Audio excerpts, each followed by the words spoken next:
আরে ও মাঝি, মাঝি। হ্যাঁ গো, বলো। পার হবে নাকি? হ্যাঁ গো মাঝি, আমাকে একটু ওপারে পার করে দেবে গো। হ্যাঁ হ্যাঁ, আসুন তবে, বসুন আমার নায়ে। তা মাঝি, তোমার নায়ে ওপারে পার করতে ক আনা করে নেবে? বেশি নেব না গো, মাত্র 2 টাকা। তা বেশ বেশ, চলো তাহলে, আমাকে একটু ওপারে পার করে দাও দেখি। আসুন আসুন, বসে পড়ুন চুপটি করে।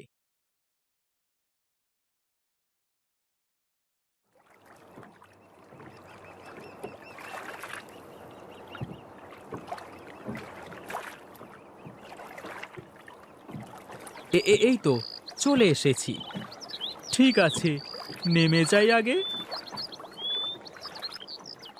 এই নাও মাঝি, তোমার 2 টাকা। হ্যাঁ, দিন দিন। তাহলে চলি মাঝি, ও বেলায় আবার পার করে দিও কিন্তু। চিন্তা করবেন না দাদা, আমি এ ঘাটেই থাকি সব সময়।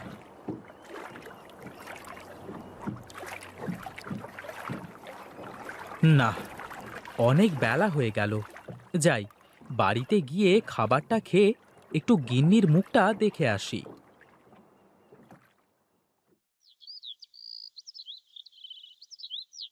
আমারও পরানো যাহা চায়, তুমি তাই, তুমি তাই গো, আমারও পরানো যাহা চায়।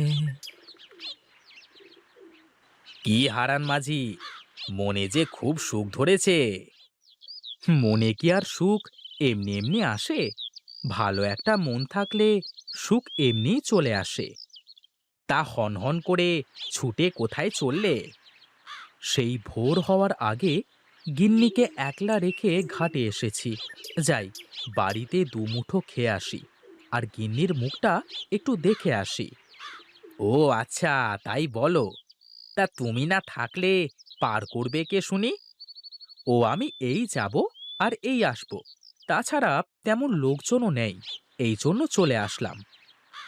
ঠিক আছে ঠিক আছে, তবে যাও, ও বেলায় আমাকে একটু গঞ্জে ছেড়ে দিয়ে আসতে হবে কিন্তু। এ আর এমন কি, তুমি তো আর আমাকে মাংনা নিয়ে যাবে না।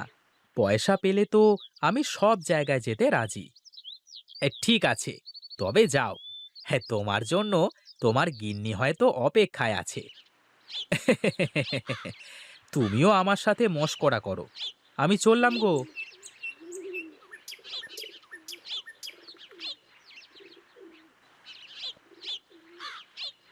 গিন্নি, তাড়াতাড়ি এক মুঠো খাবার দাও তো দেখি।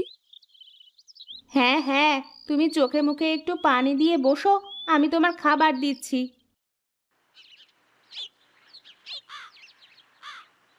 কই গো গিন্নি, তোমার হলো? একটু তাড়াতাড়ি করো। এই নাও, এই যে। হ্যাঁ, দাও দাও। কি গো, দাঁড়িয়ে থাকলে যে? বসো বসো, তুমি সামনে একটু বসো দেখি। বাহ, তোমার হাতে জাদু আছে গিন্নি। তোমার হাতের রান্না খেলে পেট আর মন দুটোই ভরে যায়। হয়েছে হয়েছে, এত তারিফ করলে আমার আবার রান্না খারাপ হয়ে যাবে। কি যে বলো গিন্নি, তোমার হাতের রান্না তাও আবার খারাপ? চুপ চুপ, খাও তো দেখি, আর তাড়াতাড়ি ঘাটে যাও।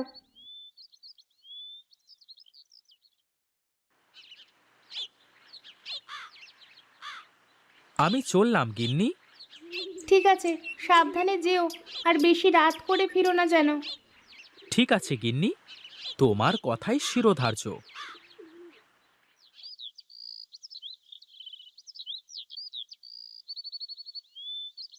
কি মাঝি, এখন যাচ্ছ?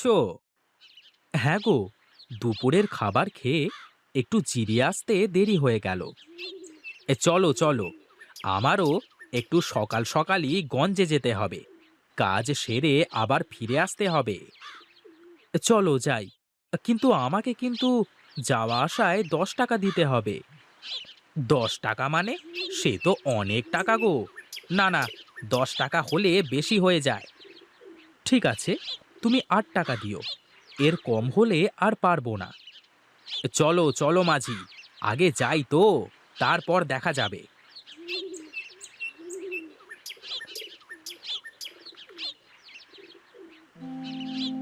হে কি, আমার নৌকাটা কোথায় গেল? তোমার নৌকা আবার কে নিয়ে যাবে? আর তাছাড়া তুমি তো বেঁধেই রেখে গেছো, তাই না? হায় হায় রে, এ আমার কি সর্বনাশ হলো! কে আমার নৌকাটা চুরি করলো? তাহলে আর কি হলো, আমার তো গঞ্জে যাওয়া লাগবে। তাহলে আমি অন্য নৌকা করে চলে যাই। আমার একমাত্র সম্বল, এই নৌকা বেয়েই আমি আমার সংসার চালাই। এখন আমি কি করব?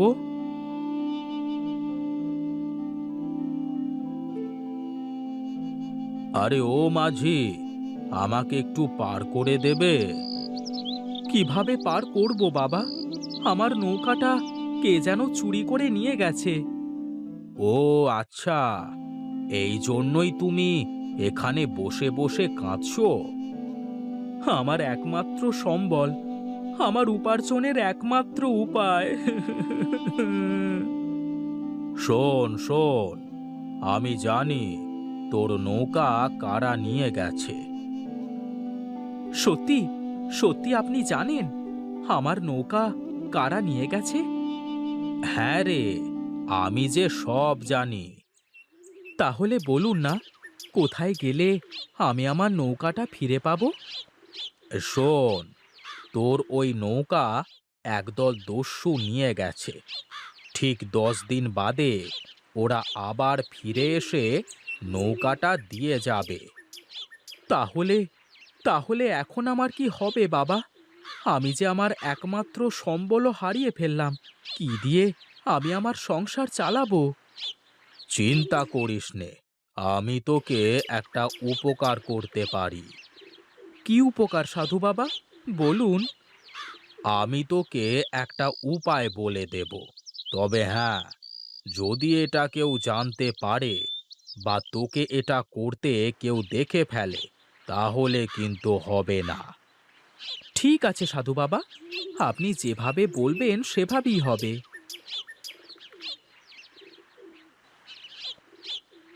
এই নে, এই মরিচের পাতাগুলো রাখ। এ কি সাধু বাবা, এ তো মরিচের পাতা মনে হচ্ছে। হ্যাঁ রে, এই মরিচের পাতা একটা একটা করে পানিতে ফেলবি, আর প্রতিদিন একটা একটা করে নতুন নতুন নৌকা হয়ে যাবে। সত্যি বলছেন? আপনি সত্যি বলছেন সাধু বাবা? তোর বিশ্বাস না হলে পরীক্ষা করে দেখ।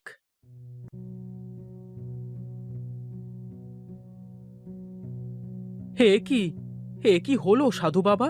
পাতা থেকে তো নৌকা হলো না। আমি বলেছি কেউ যেন টের না পায়, আর কেউ যেন দেখতে না পায়। তুই তো আমার সামনেই পানিতে ফেললি পাতাটা।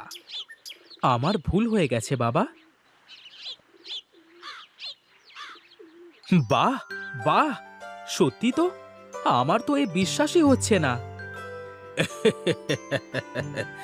এবার আমাকে তো পার করে দে মাঝি।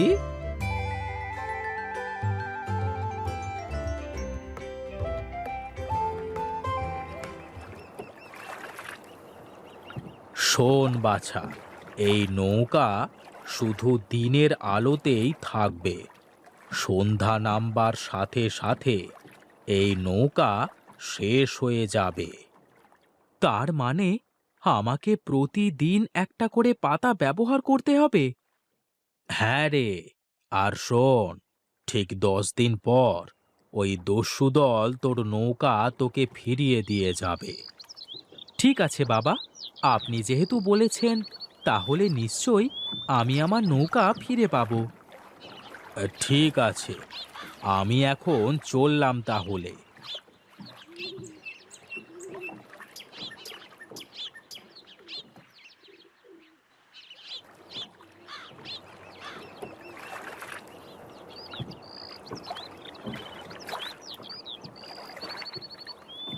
না, সন্ধ্যা হতে চলল, আর তো থাকা যাবে না।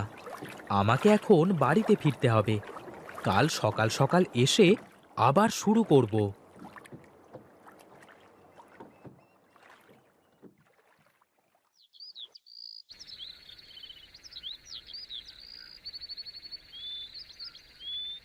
চুপচাপ শুয়ে আছো, কোনো কথা বলছো না। ভাবলাম হয়তো কোনো চিন্তায় আছো কিনা। না গিন্নি, কিছুই না, এমনি ঘুম আসছে না। ভাবছিলাম একটা বিষয়। তা আমাকে কি বলা যায়, তুমি কি এত ভাবছো? না গো গিন্নি, এখানেই তো বিপদ। এমন একটা কথা যা আমি তোমার সাথেও বলতে পারছি না। তা ঘরের বউয়ের কাছে বলা যায় না, এমন কোনো কথা থাকে নাকি? এটা অন্যরকম একটা বিষয়। বললে আমাদেরই ক্ষতি হবে। আমি তোমাকে বলবো, কিন্তু আজ থেকে ঠিক 9 দিন বাদে। ঠিক আছে, তাহলে এখন একটু ঘুমাও।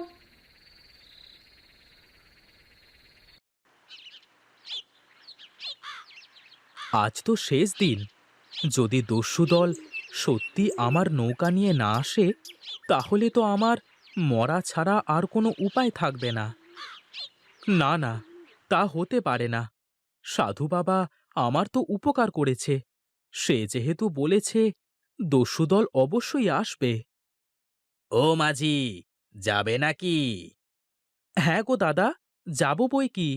আসেন আসেন।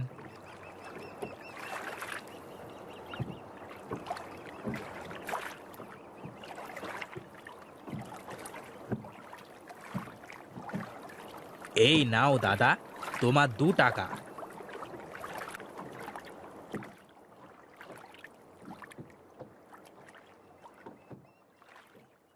আজকের দিনও তো শেষ হয়ে গেল।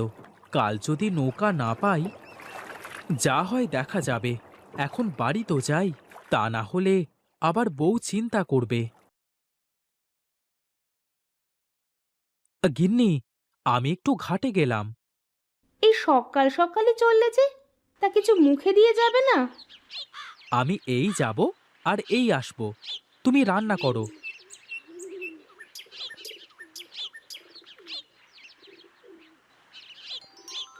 এ কি, আমার তো বিশ্বাসই হচ্ছে না।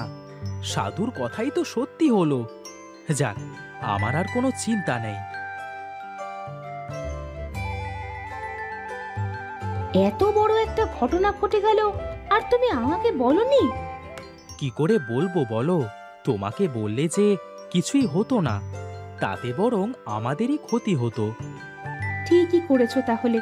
সাধু বাবা আমাদের যে উপকার করলো, তা কখনো ভোলার নয়। হ্যাঁ গো, সাধু বাবা না থাকলে হয়তো এ কদিনে আমাদের পথে বসতে হতো। আচ্ছা, যা হয়ে গেছে তা ভেবে আর লাভ নেই। চলো, ঘরে চলো, খাবে।